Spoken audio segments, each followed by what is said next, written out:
Some people think Fang Yuan represents Amor Fati, Nietzsche's ideal of loving one's fate. They see his endurance, his clarity, his refusal to be shaken by pain or regret, and they assume he is the philosopher's hero. But this is a beautiful misunderstanding because Fang Yuan is not the man who loves his fate. He's the man who rejects the very idea that he should ever need to. To understand the difference, we first need to understand what Amor Fati really means. Friedrich Nietzsche proposed it as the highest possible strength of spirit, to take everything you say you have suffered and say, I do not merely accept it, I love it. The rejections, the losses, the humiliations, the death, the despair. Amor Fati is the ability to look fate in the eye and say, yes, I would live this again. I would live it eternally.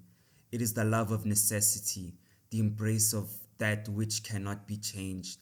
That is Red Lotus. He did not start there. He began with grief. He began with regret. He rewound time endlessly, sacrificing everything just to change a single tragedy, and in the end he failed. His lover still died, his efforts still crumbled. He gave up his status as a venerable, lost everything that defined him, and still the world remained unchanged. But over time, something inside him transformed. The bitterness faded, the pain became quiet, and what took its place was not numbness, it was reverence. He came to see the beauty in the river he could not control. He saw the pattern of time and death and pain and power, not as curses, but as expressions of something vast and eternal. And eventually, Red Lotus fell in love, not with a woman, not with success, but with fate itself, the giant spiderweb that governs all things, the cruel, beautiful mechanism of necessity. And in that moment, when he touched Fate Gu, love Gu awakened, because his love was no longer personal. It had become divine. That is Amor Fati. But Fang Yuan? Fang Yuan has no grief.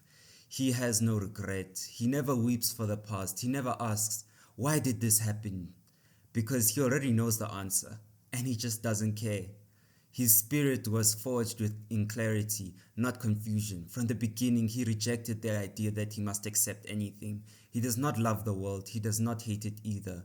He simply moves through it, altering it, twisting it, breaking it if he must, until it serves his will.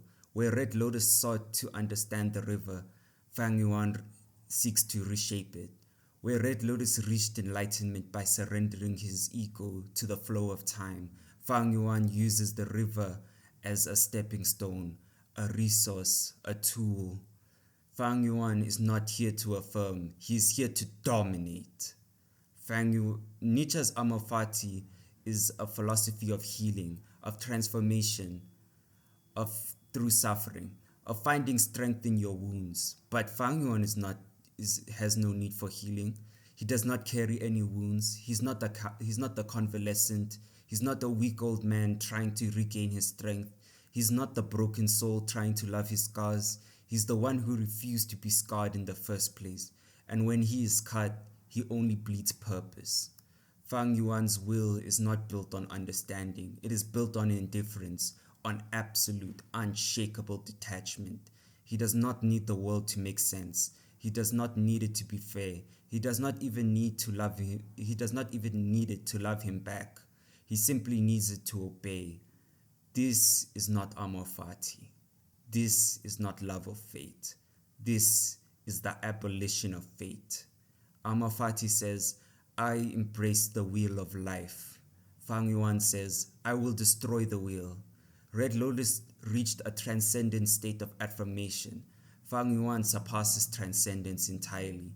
He is not spiritual, he is not reconciled, he is pure will, unburdened by past, untouched by love, unconcerned with justification.